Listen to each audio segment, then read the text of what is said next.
এই 14 দিনের মহাকাশ যাত্রায় আমাদের কী লাভ? আমাদের লাভ অপরিসীম। ভারত এখন মহাকাশ গবেষণায় একটা উল্লেখযোগ্য নাম, কিন্তু আন্তর্জাতিক মহাকাশ গবেষণা কেন্দ্রে বা ইন্টারন্যাশনাল স্পেস স্টেশনে আমাদের কোনো ভারতীয় এখন পর্যন্ত পদার্পণ করেনি। আমরা মঙ্গলে যান পাঠিয়েছি, আমরা চন্দ্রে যান পাঠিয়েছি, বিক্রম ল্যান্ডার সেখানে নেমেছে সাকসেসফুলি। সেখানে আমাদের দৌড় নিয়ন্ত্রিত রোবট চাঁদের গায়ে চলাফেরা করেছে।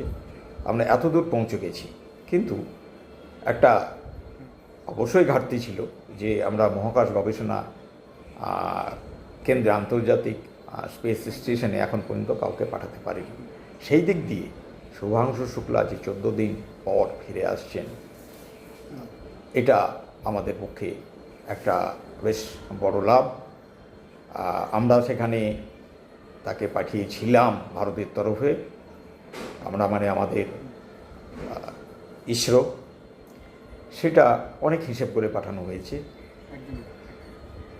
তিনি বেশ কিছু প্রজেক্ট বা গবেষণা করার জন্য সেখানে গিয়েছেন এবং এই 14 দিন ওখানে যে ছিলেন তিনি তার গবেষণা করেছেন। তার মধ্যে হচ্ছে মাইক্রোগ্র্যাভিটি।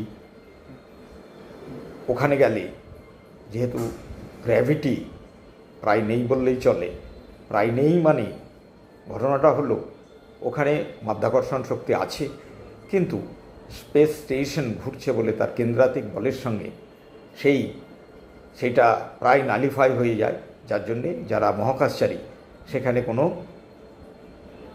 মাধ্যাকর্ষণ শক্তি অনুভব করে না। সেখানে হাড় ও পেশির দুর্বল হয়ে পড়ে। সেই জাতীয় যে গবেষণা, সেখান থেকে উঠে আসে অনেক স্পেস মেডিসিন, যেটা আমাদের বয়স্ক ব্যক্তিদের সব বয়সের সাথে সাথে হাড় ও পেশির ক্ষয় হয়। সুতরাং চেষ্টা হবে তার সেই উপলব্ধ ফল থেকে কিভাবে সেটা প্র্যাকটিক্যালি কোনো মেডিসিন তৈরি করে যায় কি না। আছে তার স্প্রাউটিং বা অঙ্কুরোদ্গমন নিয়ে কিছু গবেষণা, মাইক্রো অ্যালগি ওখানে কিভাবে কাজ করে, তার বংশবিস্তার কিভাবে হয়। কারণ ভবিষ্যতে মহাকাশ গবেষণা করতে গেলে যেটা দরকার খাবার, এবং তাকে খাবার হিসেবে ব্যবহার করা যায়। সুতরাং ভবিষ্যতে তো আরও ভারত এগোবে, অন্যান্য দেশের মহাকাশ গবেষণা আরও এগোবে, অন্যান্য জায়গায় একদিন হয়তো মানুষ চাঁদ ছেড়ে মঙ্গলে যাবে।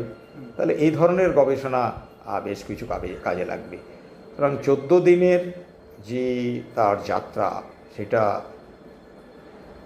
অনেক অংশে আমাদের যে গবেষণা ঈশ্বর বা ভারতের মহাকাশ গবেষণাকে অনেক সমৃদ্ধ করবে এবং তাকে আরও দূরে এগিয়ে নিয়ে যাবে।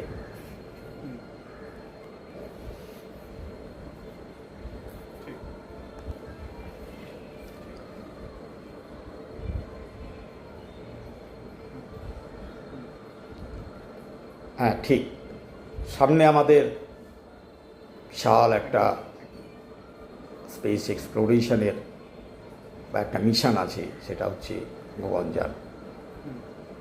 আমাদের তরফে আমরা অনেক স্যাটেলাইট পাঠিয়েছি, অনেক মহাকাশযান আকাশে গেছে।